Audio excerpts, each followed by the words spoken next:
My name is Rachel Ferguson. I'm a professor of managerial philosophy at Lindenwood University. I'm also the director of the Liberty and Ethics Center there. Today, I tried to talk to the students about the idea of Black liberation in the marketplace. I had two foster brothers who were African American. They were involved in the criminal justice system. I actually grew up as the child of a pastor who was involved in inner city ministry, so I spent a lot of time in the inner city. And I also grew up in a multi-ethnic, very diverse church and neighborhood. And so as I observed my brothers dealing with the criminal justice system, I realized that something was terribly, terribly wrong. And it was affecting African American males worse.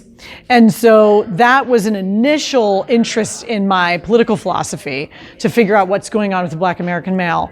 But as I started learning about economics, I realized that economic freedom was another really important piece there. And my notion is that I have something to say to progressives and I have something to say to conservatives.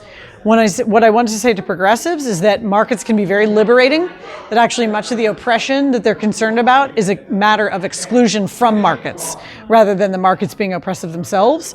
And so if they want to worry about the oppressed, they should do that by getting them included and getting them access into markets, which includes the institutions of markets like property rights and the right to contract out their labor.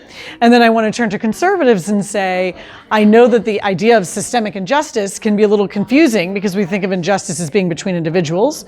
But in fact, if we look at these historical cases of the undermining of property rights and of contract rights and asset accumulation among African Americans, we can see a clear case of systemic injustice, a case in which the law was used in order to shut people out of the very institutions that conservatives value.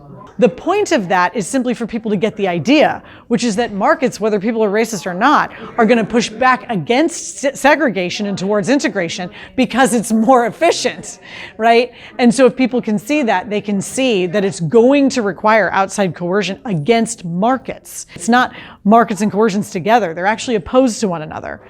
So the coercive powers are forcing the markets to undertake these racist policies, which are more expensive.